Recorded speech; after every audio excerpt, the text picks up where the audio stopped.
¿Quién que está hablando? Yeah, I'm on the road. That's why let me put my camera. No están. Drive safely. Puede ser que sea eso. Vamos por la calle. Bueno, Natán. Espérate, Gina. We are on the road, man. Yo, Yeah. where your family? Where you the holiday?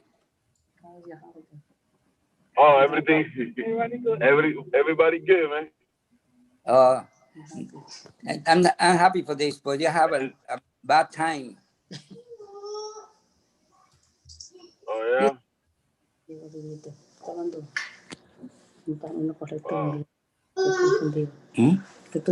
I don't talk to you, man. We call you the one of those days. Okay. I'm tired today. I'm waking up about 4 o'clock. 2 o'clock. I start to work today, man. Oh wow. So right, what's the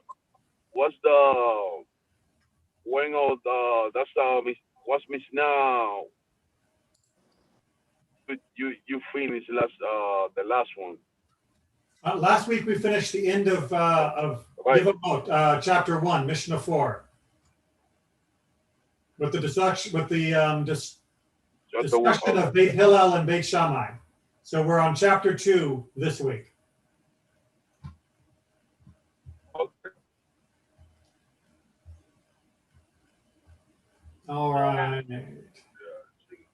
Looks like it's about time to start. We've got most of our usuals in place. YouTube is up and running. Let me just take one more sip of tea. Okay. So, who is ready to do a little mental exercise tonight? Because in chapter 2, we are going to look at some very complicated cases.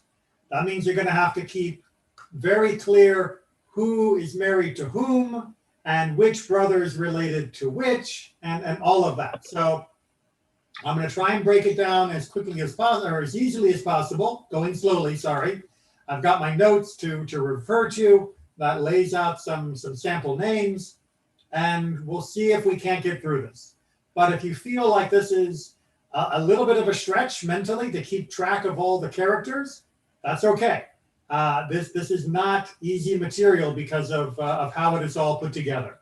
Like I said in my WhatsApp invitation, families are always complicated. We're going to be looking at some absurdly complicated families in this week's discussion. Now, you're also going to see a lot of families that are very unlikely.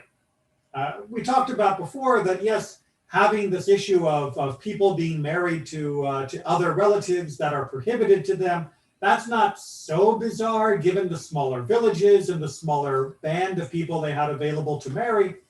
But we are going to look at some frankly bizarre situations. I'm pretty sure we'll get there tonight. And just understand that what the rabbis are doing with this is not telling you what to do in this weird situation alone. What they instead are trying to do is, by highlighting the weird situations, show where the lines are in the different legal points, the legal issues. So when we get to the strange case, don't just go, and be annoyed that they're talking about something bizarre. Realize that by talking about the unusual, we understand the usual better. We don't just say, oh yes, you get married to the brother, but we look at what does marriage mean, what does brother mean, what do all of these things mean? And it's only through highlighting the unusual that we get there. So be patient with the text, be patient with yourself, be patient with me, and let's go ahead and dive in. Thankfully, we are using a translation that makes things a little bit easier by taking some of the idioms of the Hebrew and putting them into more natural English phrasing. But we'll see how we do. Chapter 2, Mishnah 1. What is the case of the wife of his brother who died before he was born? Now, literally, the Hebrew says the wife of his brother that wasn't in the world, that wasn't in his world, which really sounds weird in English, which is why the translation here helps. So what we're talking about here is the case of a brother that wasn't alive before the brother that created the Levirate situation died. And we're going to get that now explicitly. If there were two brothers and one of them died, and then a third brother was born, right? So you have two brothers, and then one of them dies, leaving the second brother alive. But before he can do anything with regards to Levirate marriage with Yibum, there is now a new brother born, right? So the mother of the deceased was pregnant when the deceased died and gave birth before anything else could be done. Got that? Narrow window of opportunity. And the third brother was born. And then the second brother had Yibum with his dead brother's wife, right? That's the normal pattern, meaning the brother who was alive when the first brother died, he gets married to the first brother's wife. But then the first woman, and then he dies, right? So now that brother who did Levirate marriage has died. The first woman, meaning the woman who was married to the first guy who died, she is now a widow for the second time because the second brother has died. She is exempt as the wife of his brother who died before he was born. So because she was married at a time to the first brother at a time before he was born, because she had that status, even though she is now a second widow to the brother who was alive while he was alive, or rather he was alive while he was alive, she retains the status of having been married to the brother with which he was not alive to be around for. And therefore, she does not marry that third brother. Yeah, but what happened with the goal of procreation? Have the child in the name of the other person. So again, we're gonna go over this every week. Why we do it. Right, so we're going to go over this every week, I'm sure. The rabbis are more worried about requiring... Hello? Okay, so the rabbis are... Okay, Rabbi, sorry.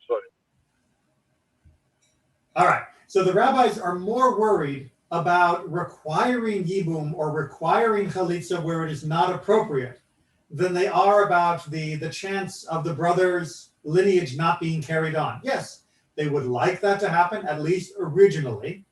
But as we go through this, again, I'll remind you, the rabbis felt that the chances of something going wrong by creating a bond between the brother and the widow were usually something that could go wrong. So they preferred not to create it if there was any wiggle room. Now, the logic behind this, if you want to know the midrashic underneath this, is because in the actual Torah text, what was that? Deuteronomy 25:5. In the actual Torah text, it says the brothers dwell together. So the rabbis are reading that very precisely, that the brother had to actually be living at the same time as the other brother. And if they weren't living at the same time, then they don't create that bond. In addition to that, there's also a logical reason, which is to say that if you ask the Yevamot, if you ask the woman, the widow, to wait until maybe another child is born, and maybe that other child lives long enough to grow up and become a husband, then you are also binding her to a much longer period of restraint, that she is not allowed to have a husband, to have a family of her own, and it might still not work out. Infant mortality was very high, child death was very high, miscarriages were very common. How long do you wait at that point? If you say that the brother could be a potential brother rather than an actual brother. And once again, we see the second half of this. And the second wife, meaning the wife of brother number 2, she is also exempt because she is her rival wife. Right? The same thing we saw throughout all of chapter 1. The wife of the second wife of a husband, if the first wife is exempt, the second wife is also exempt. And that we talked about extensively in the prior weeks.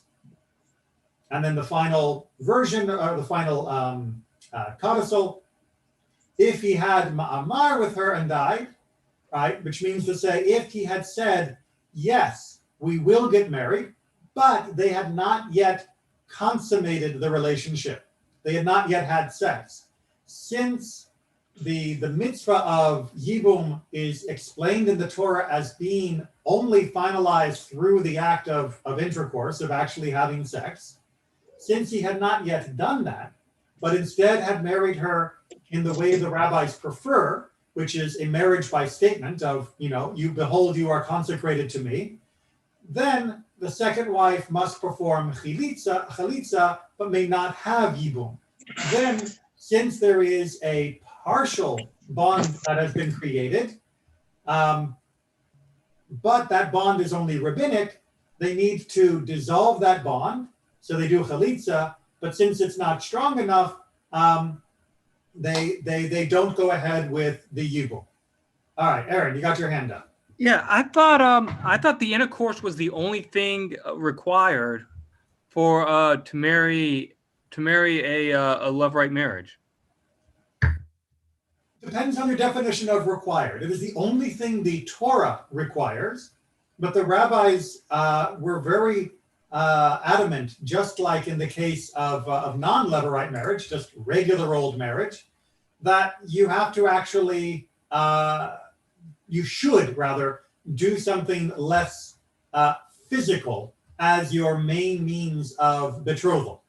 That really, yes, that is what the Torah asks for as the bare minimum, but that's not an appropriate behavior. Right. And I thought it said that the only real requirement was that the intercourse be intentional. And again, the Torah absolutely says that as a bare minimum. Remember, the rabbis are very clear throughout, at least they try to be, and I try to make sure that what we are studying, that I'm making clear what they're making clear. They try to explain that what is minimally required by the Torah is not always what a decent person will do. And what is minimally required by the Torah, yes, is legally binding and has legal impact, as we're going to see in just a bit. But that does not mean that it is the correct way to behave. There's a very famous statement that you can operate within the letter of the law and still be not a great person. And that's something that the rabbis were very aware of. And even more so, you can operate purely within the law of the Torah, what we call deoraita, and be an even worse person than if you are following the Rabbanan, the rabbis' opinions. Now, we're going to see as well that following the rabbis' opinions has, of course, the extra layer of mitzvah, because the rabbis, by the Torah, were given authority to make sure not only that they interpreted, but that they established the proper guidelines for fulfilling the Torah. So violating the words of the sages is also going against the commandment. But for the moment, what they are talking about here is whether or not it would be or wouldn't be efficacious. And since it is only partially efficacious, only partially effective, then they do require chalitza, but they do not allow yibum in that case. Okay. Mishnah 2 gets more complicated. If there were 2 brothers, and one of them died, and the second had yibum with his dead brother's wife, perfectly normal situation as far as levirate marriage goes. And after a third brother was born, right? So you have, this is different than, let me just go through the timeline here of the difference between this one and the last one. In the last one, you had two brothers, one died, another was born, and the second brother got married to the widow of the first. This time, you have two brothers, one of them died, one of them got married, and now a new one got born.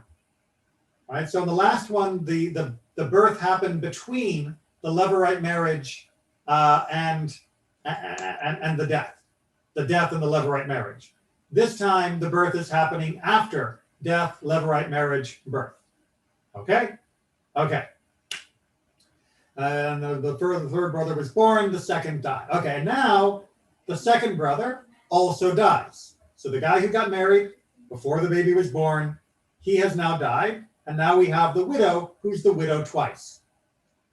The first wife is exempt on account of her being the wife of his brother who died before he was born. Right? Just like last time, she was the wife of the dead, the first dead guy, and he and the new baby did not live in the world at the same time. Good. While the second is exempt as her rival. Right? So that the second wife is exempt as the rival as well. However, we get into an argument on part 2. If he had ma'amar with her, meaning that he had said, behold, you are consecrated to me, but had not had intercourse, the second wife must perform chalitza, but she may not have yibum. These are the words of the sages, which match what we've said before. Rabbi Shimon, on the other hand, argues he may have yibum with either of them, or perform chalitza with either of them. So Rabbi Shimon is taking the position that since the second brother existed only after the new bond was created by brother number 2 and wife number 1, that he does not fall into this category. And therefore, yibum or chalitza as normal would be appropriate, and no one gets exempted from anyone. But he is, of course, the minority opinion. Question, Rabbi. Yeah. The newborn brother, if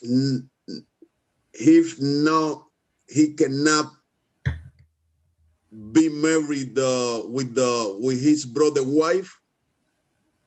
He can't be married. He can't be married to the wife of the first brother who died before he was born, and he can't be married to the second wife of his second brother, even though that was after he was born, because he didn't exist in the time when his second brother married the first wife. So he's not available to do the mitzvah. Correct. Mitzvah, right? Correct. He is not allowed to do the mitzvah. Okay. Yeah, he's not allowed to marry to that woman for no reason. Not at all. Exactly. So again, remember, when they're saying he is exempt, it means don't do it. Right? That means that they are not bound by yibum, which means that the woman is free to marry anybody she wants to. Exactly, because sometimes look like he cannot feel the mitzvah, but look like he's he's a strain for his brother. You see what I mean? Right, but we have to remember that although the Torah wants him to support his brother, the Torah is also worried, the rabbis are saying, about the status of the woman, and indeed of all the women, because this is creating a sort of automatic marriage trap, where it's very easy for the woman to get locked into a potential marriage that she is unable to escape from without a lot of rigmarole, without a lot of different things needing to happen. And so the rabbis are not only concerned about the dead brother, they're also concerned about the widow and all the other women involved in this. And they are trying to keep that as part of the calculation. But so when those two brothers die and she don't have when the first one die, she can be married because he don't got no son with her, no child. Right. The second one don't have same happen. No. It's not about the child of the deceased husband in this. It's about a child from his father or mother. The issue is not whether or not there is a child born to the deceased. The issue is whether or not there's a new brother that's being born who would be a candidate, even though he's just a baby. Exactly. This is something that we saw in the story of Judah and Tamar in the book of Genesis, where Tamar was expected to wait for the third brother to grow up. But in that case, she's available to marry to that one, right? Yes, in that particular case, because he was born before Onan, the second brother, died, he was in line and it was appropriate. And she waited. She was patient. But Judah refused to let his third son marry her. And that's why she took matters into her own hand. So in that case, how the father can do. Right, that's all before the Torah. So we don't use that as an example. Right. The issue of how did Judah perform levirate marriage is that's outside the bounds of Torah because it came before the Torah was given. That's exactly. I understand that. Yeah. I don't remember if we learned that or not, but if one of the brothers is already married, can he marry the widow? Yes. Yes. Or if he has already another wife? Yes. And what happens if he cannot support the second wife? Economically, I mean. Well, then you would do a chalitza. Then you would say, I can't. So they can do chalitza for economical reasons. Well, you can do chalitza just because you don't like, her hairstyle. That's not recommended in the biblical world, but it is permitted. You can't force him to marry her. You can encourage it under many circumstances, but you can't actually force it. Yeah, but when someone do chalitza, she's already free to marry to anyone, right?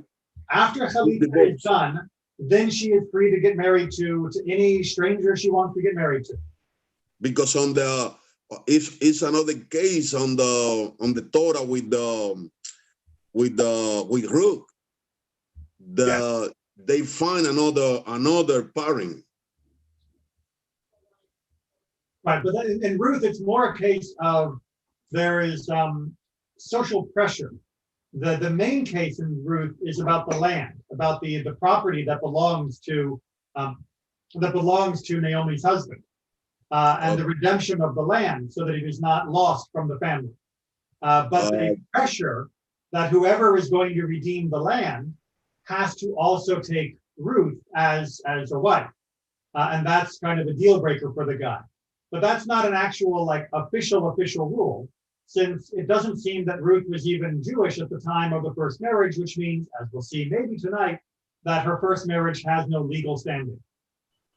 And in any event, wives do not inherit from their husbands. So it's not as though she inherited the land from her husband. So Ruth is a very unusual case and doesn't follow the normal rules. Okay. Aaron. Yes, Rabbi. So the reason that they don't marry is because there's no obligation for the third son to marry the wife, and since there's no obligation, the first wife, and since there's no obligation, he's prohibited from marrying his brother's wife. Exactly. All right. And because there's no obligation for her, then likewise her rivals are also freed. Meaning the second wife of the second brother also does not get married. So what about the other brother if the second brother had no kids though? If the second brother, let me just make sure I got the scenario you're describing. If the second brother also had no kids, then there would still be the problem of the wife being the wife of a brother that he was not in the world for. Right, but then he still has the obligation to. But once one of them is out of the loop, all of them are out of the loop. Would if he be? One wife is exempt, all of the wives are exempt. And the first wife of the deceased brother would still be exempt. Right, but would he be required to? Why isn't he required to perform halitza? Because he's exempt from the first wife. Oh yeah, that's right. Like I said, this stuff is really, really complicated. I highly recommend rereading it multiple times. Use the commentary. Remember, commentary is a click away. And although there is often some English commentary, we got some Bartanura up here, which is nice. If you go down to the English explanation, this is the much more involved explanation put together by the conservative movement. So it's not better commentary than Rabbi Neely commentary. Well, it's longer, and take this as a compliment, okay? I appreciate that, but the advantage of a written commentary, which is why Rashi began in the first place, is that you can go back and reread it over and over and over. I don't expect anyone to watch the YouTube video 100 times. Plus, stopping and rewinding is frustrating. It's nice to be able to look at something on a page. Natan, I believe that Rabbi is related to Rashi. At least I think that's what his mom told me. Yes, my mother has traced the family history back. I'm through his second daughter, like his 33rd grandson. That explains why he's so good at this. Yeah, if I am 1/33rd as good as Rashi, then I'll take that as a compliment. All right, let's move on to a more general rule in Mishnah 3. General rule in Mishnah 3. A general rule has been said about the Yevamot. And remember, Yevamot is the technical term for the widow who is waiting to get married to the brother. Whenever she is prohibited as a forbidden relation, the technical term is erba, she may neither perform chalitza nor have yibum. Right? If she is one of those like 15 categories we saw back in chapter 1, then she doesn't do chalitza and she doesn't do yibum at all. If her prohibition is due to a commandment, which is going to be explained in the next Mishnah, remember, Mishnah is not always taught in the order you might like it. If it is because of a commandment or a prohibition due to holiness, she must perform chalitza, but she may not have yibum. If her sister is also her sister-in-law, she may perform chalitza or have yibum. All right, so let's take that middle part apart. The first half about being prohibited by erba, by a prohibited relationship, that we've already done a lot of. What does it mean by a prohibition due to a commandment or due to holiness?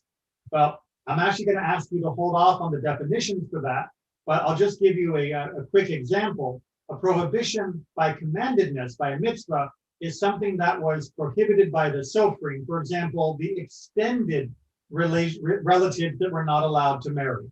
And we'll look at that in more detail in Mishnah 4. But the idea is that even though it's called mitzvah, which you might think is like a straight verse in the Torah, the mitzvah-ness of this is the mitzvah that you follow the rules of the rabbis.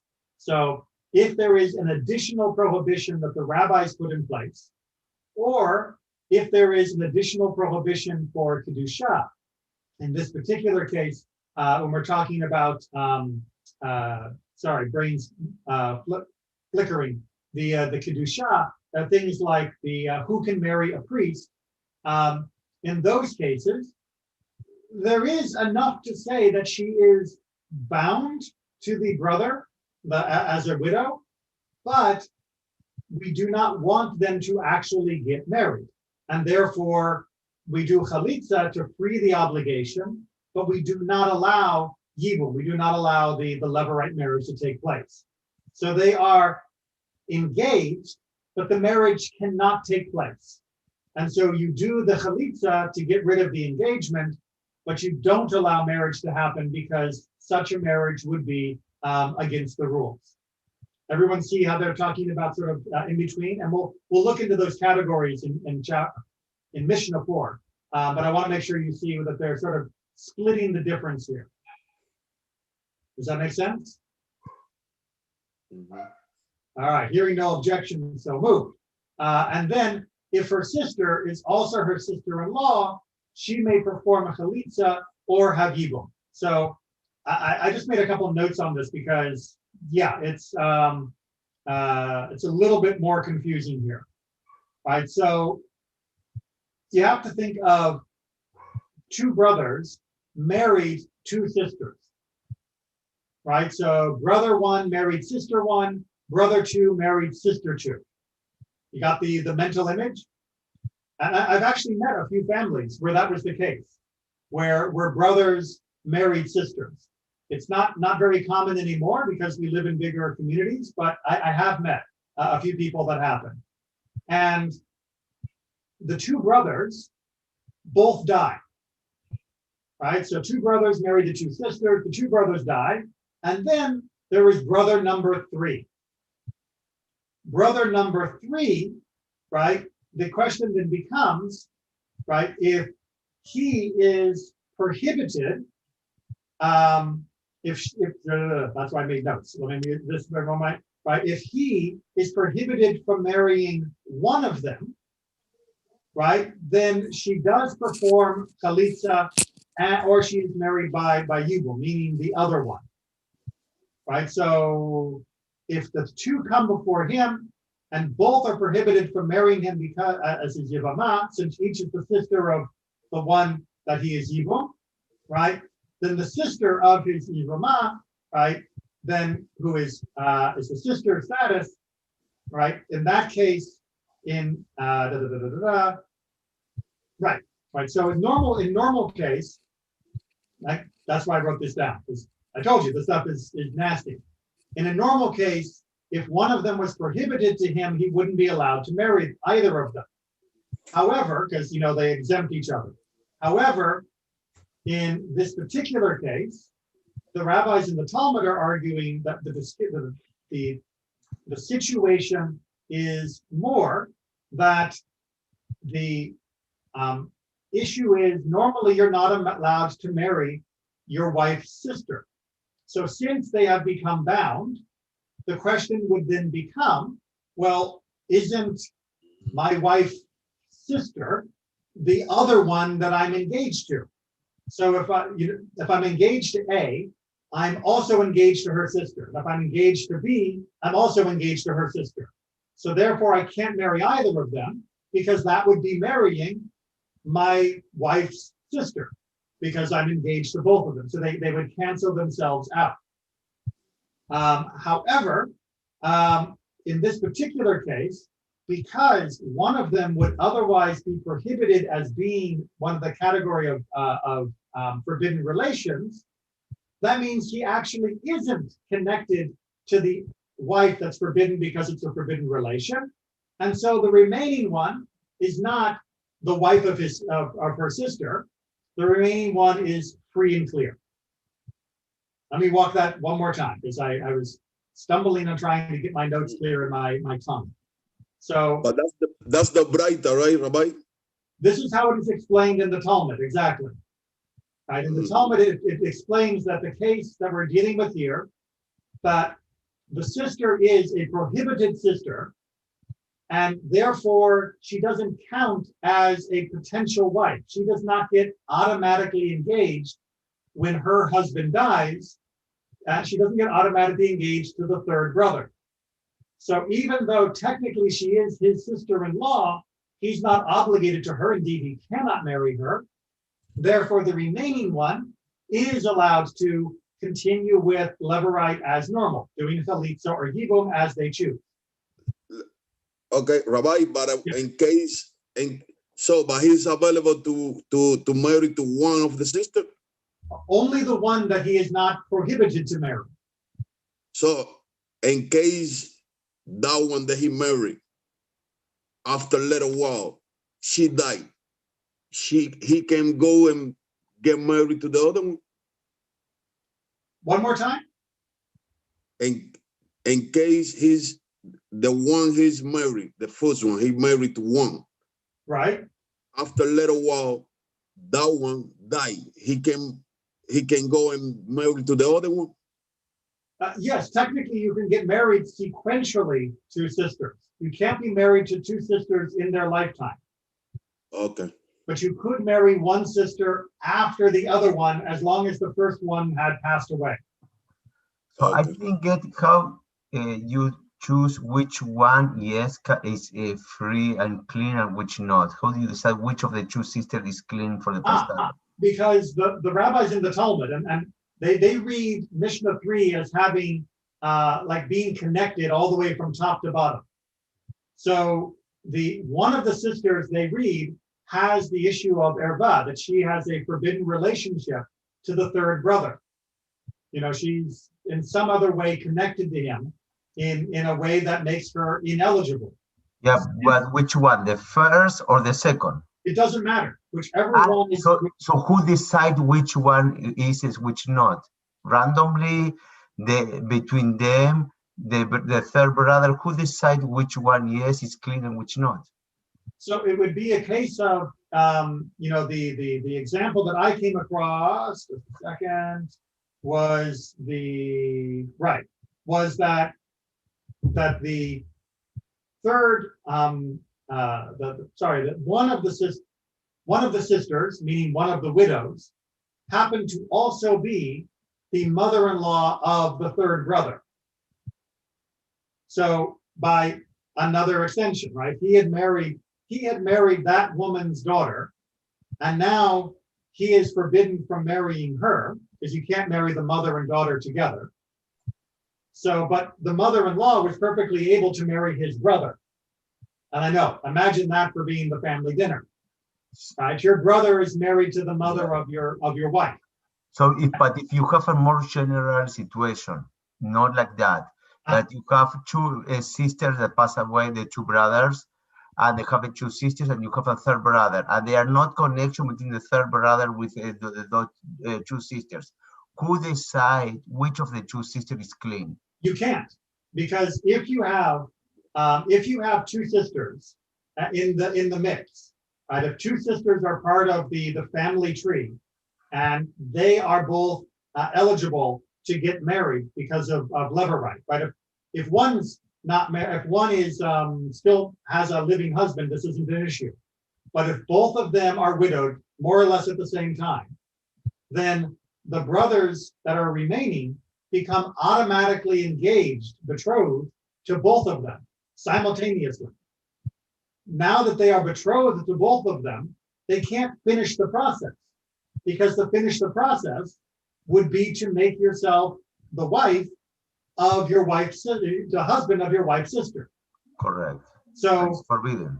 And which is forbidden. So basically, if you have two sisters married to two brothers, if the two brothers die at the same time, a boat accident, a war, a fire, then the surviving brother cannot get married to either of them. They both jam up the system, because if you marry one, you're violating the other. If you marry the other, you're violating the first one. So you created a catch-22. So exactly. That's why he's free. It's exactly right. So you have to do chalitza and be done. Now, if one of them you can't marry, that's what the third part of this Mishnah is coming in Mishnah 3. The third part is telling us that if you can't marry one of them because she is prohibited to you for a different reason, then since you're not allowed to do chalitza or yibum, you have no bond with her at all, then the remaining sister is free to be married to you, and you can continue the process. And you can do chalitza or yibum as you like. Make sense? Yeah. From the Talmudic point of view, makes sense. For our real 21st century, not. But that's okay. You know, I don't know whether you've ever been with all of you, I'm sure, at some point have been with someone's family that had lots of kids, right? The oldest kid was 22 and the youngest kid was 5. When the time the oldest kid is 40, the youngest kid is now 20 something. So it's very possible that 20-year-old is marrying the child that came from the wife of the oldest from her first marriage, right? So it's possible that you could create a situation like this if you were marrying within certain families. And certain families, for parts of history, liked to marry the generations together if they could, because it created a tighter bond, especially economically. So nowadays, we would think it's kind of weird to marry the daughter of my brother's new wife, but that was perfectly normal in some circumstances in classical communities. Not only Jewish, by the way. This is not just a Jewish thing. This is something that could happen in many communities. And, you know, genetically, there's no problem. There's really no issue here, except in the modern world, we don't like the idea of marrying someone that we're related to in any way, shape, or form. And by and large, that's worked out pretty well for us. And actually, you have more social pressure to have a better relationship and into the family, because everyone is so connected that you have all the pressure to how to go soft and not criticize and try to work over. So in some ways positive. You bring up an interesting point. I've had a theory, which I haven't had any research on, but I have wondered that one of the reasons why divorces began to rise in the 20th century, although they've tapered off, is because we live in a more anonymous society, which means that if I divorce somebody, and God forbid, I never have to see them, never have to see their family ever again. The only issue is if we share children. I'm not going to run into them at the store. I'm not going to run into them at work. I'm not going to run into them at the at my theater, because what are the odds that we're going to be in the same spot if I'm living in a city that has 100,000, 200, 1 million people? So there's less pressure, like you said, to make it work, because ruining that one relation, if it's a bad relationship that needs that you should be salvaging and you're not putting the effort in to save it, ruining that one relationship doesn't mean that you're not going to be able to have a normal life. Whereas in the classic world, right up until the 20th century, if you lived in a town with 1,000 people, the guy who ran the pharmacy, the guy who ran the one theater in town, the guy who ran the one restaurant, they're going to be looking at you because that's her brother, that's her father-in-law, that's her second cousin. And there's going to be social consequences if you didn't put in the effort to make your relationship work. And that, yes, has some benefit. We should look at, our relationships as something that we should put the effort in to make work. Sometimes it can't be salvaged. Sometimes divorce is the right option. By all means, that's why Torah has divorce as an option. But unfortunately, sometimes people treat each other as being disposable, because in the modern world, we often feel that there are other options available to us. And all we have to do is just look for the next one, keep swiping, and we'll find someone even better. And that, because there's no social consequences, has created some very fragile relationships. But that's the sermon. Let's get back to Mishnah. Mishnah 4, as I said, explains Mishnah 3. Would have been nice if it had come first. Prohibition due to a commandment. That's that Isur mitzvah. This refers to the secondary incident of prohibition forbidden by the scribes. Which, if you give me a second, I make note of some of those options. Forbidden options. For example, the mother's mother, the father's mother, his son's daughter-in-law, his daughter's daughter-in-law, etc. Right? Those are all relationships that we do not allow. That's technically the Torah does allow. The Torah does not say anything wrong about those, but the Sofrim, the section of our history that came during the period of our return from Babylon, they set up an extra ring of prohibited relations. And because the Torah says that, because the Torah doesn't say you can't get married to them, we have to admit that when the Levirate marriage or the Levirate situation appears, that there is an automatic engagement.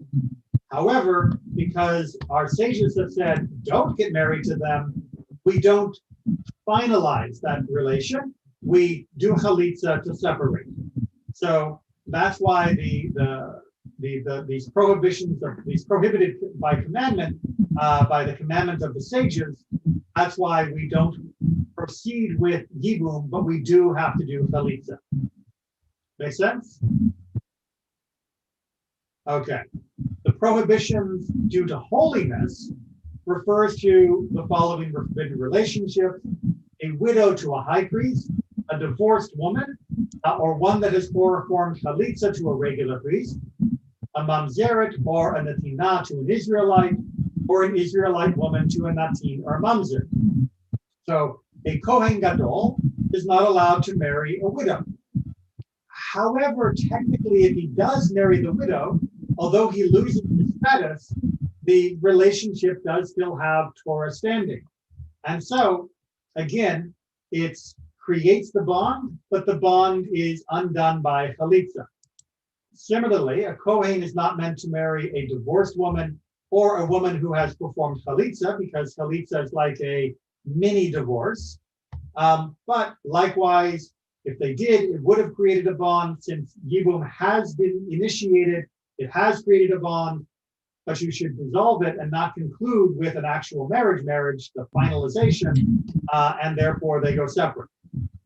Also, a mamzeret or a netina, meaning a woman who is a mamzer, and a netina, who is a woman that we are not supposed to be getting married to because she is descended from the Gibeonites that tricked Joshua. Not a common case that's going to happen nowadays. Don't worry about it.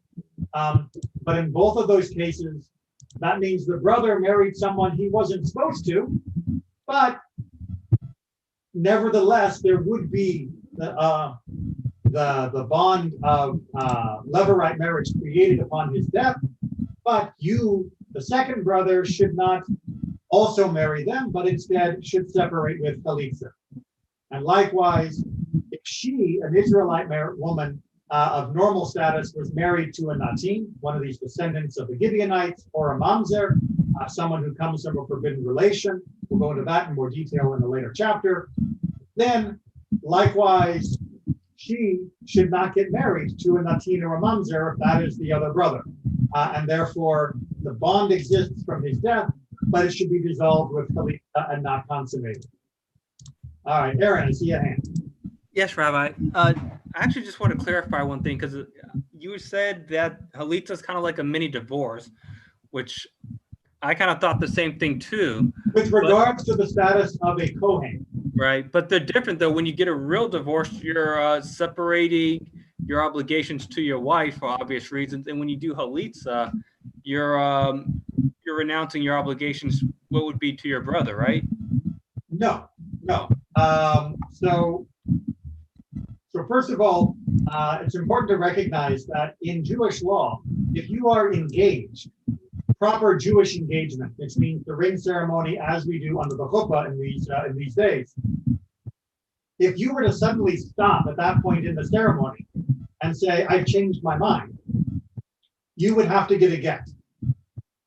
Right, but that's still your obligation to your fiance/wife. Well, fiance under Jewish law has the same responsibility. You have the same responsibility to your fiance under Jewish law as you do to your wife. You just have none of the privileges. Right. Right. You have the obligation to, but you don't have the privileges from.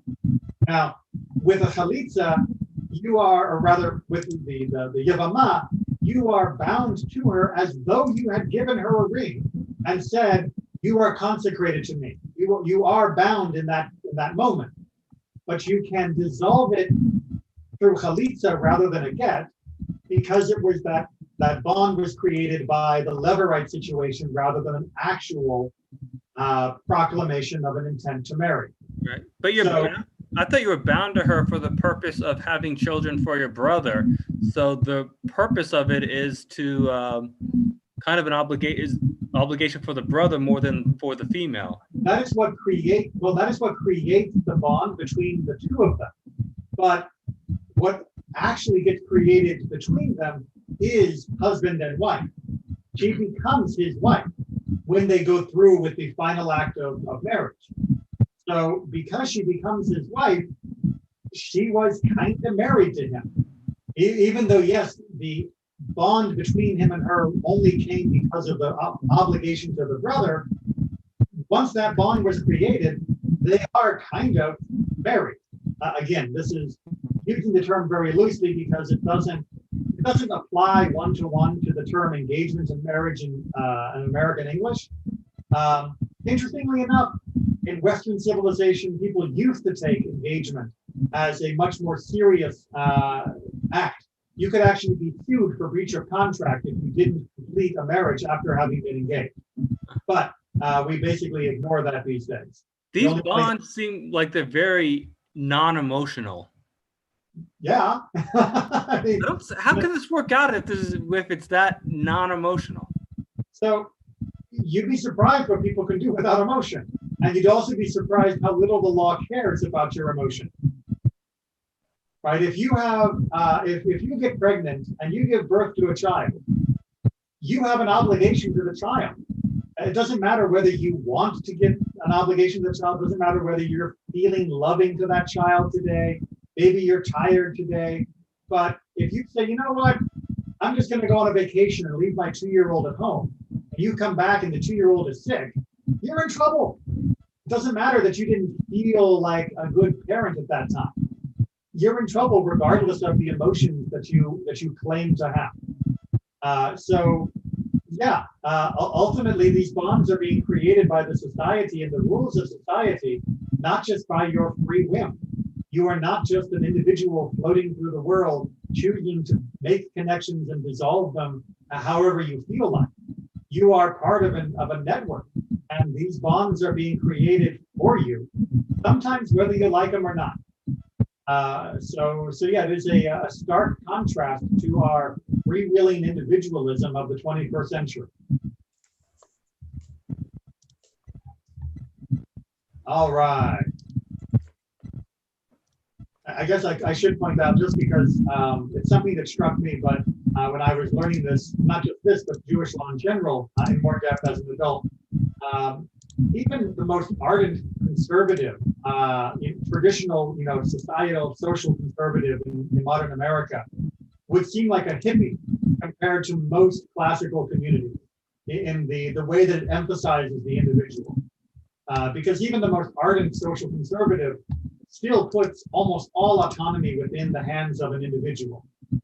Whereas classical communities around the world, not only Judaism, recognize the truth that we are truly born into and are part of a web of responsibilities and connected relationships. And we can choose to live up to those or ignore those relationships. But we're not just free to do whatever we feel like, whenever we feel like. That is not the nature of our true existence. All right, Mishnah 5. Let me just look in. I think we can do Mishnah 5. We got 6 minutes. It's not too complicated. Mishnah 6, on the other hand, no way we're doing it tonight. All right. If one has any kind of brother, that brother requires his brother's wife to have evil, and he is his brother in every respect, except for a brother born from a female slave or a non-Jewish woman. All right? A brother is a brother is a brother. If he was born to the same mother as you, he is your brother, as long as he was born to the same father. Remember, for Yevamot, that's what we're talking about. If he was a mamzer, right? This is the brother your father had by incest, God forbid, or by adultery, God forbid. He is still your brother, and the attachment of evil still kicks in. Now that may change, like we saw in Mishnah 4, whether or not your widow can go through with it. But the actual creation of the bond exists regardless of the status of your brother. He is your brother, he is your brother, he is your brother. The only place where that is not the case is if he is your brother born from a female non-Jewish slave. This is back in the days of Canaanite slaves. Or if he was born from a non-Jewish woman. because in both of those cases, the identity of the brother, that they are of Canaanite descent or they are from non-Jewish descent, follows the mother from which they are born. This is a reminder why in the modern world, Judaism, we say that the identity of a child as Jewish follows from the mother, not from the father. Everything else follows from the father, but the basic core identity of Jewish or not Jewish follows from the mother. And if he's not Jewish, then of course he is not bound by Jewish law. It's like if somebody is a citizen of the United Kingdom, they're not bound by American law. They're not a citizen, they're not a citizen, and you can't force American law on them. So too here, if they're not born Jewish, the Torah simply doesn't apply to them. It's not binding upon them. Everyone have that understanding? A brother is a brother is a brother unless they're not Jewish. Yep. If one has any kind of son, that son exempts his father's wife from Yibum. So if the kid is a mamzer, if the kid was born, from another relationship, the kid was born out of wedlock but to a Jewish mother, that kid is a kid. And therefore, you don't say the father had no children. There's a child right there. We may not like the fact that the child was born from incest because of the horrible tragedy that caused it, but that's still his son. And therefore, the Yibum does not kick in. And he is liable for striking or cursing his father, meaning that if he was born and he is your son, if he mistreats his father, then he violates the Torah commandment about not treating your father badly. And he is his son in every respect, except for the son of a female slave or a non-Jewish woman, for the same reasons we talked about above. But they are not bound by Jewish law. So a son from a non-Jewish woman would not be bound by the Torah rule of not cursing his father, because he's not bound by Torah. It would be bad if he did it, it's not nice, but he would not be subject to the Torah's punishment. Does everyone follow the logic of Mishnah 5? Okay, so we're going to leave it there because in Mishnah 6, we get into the case of I married somebody, but I'm not sure which girl it was, which is absolutely it's mind-blowing. But we'll get there. We'll get there next week. All right, everyone. Thank you, Rabbi. Have a good night. Okay, bye-bye. Thank you.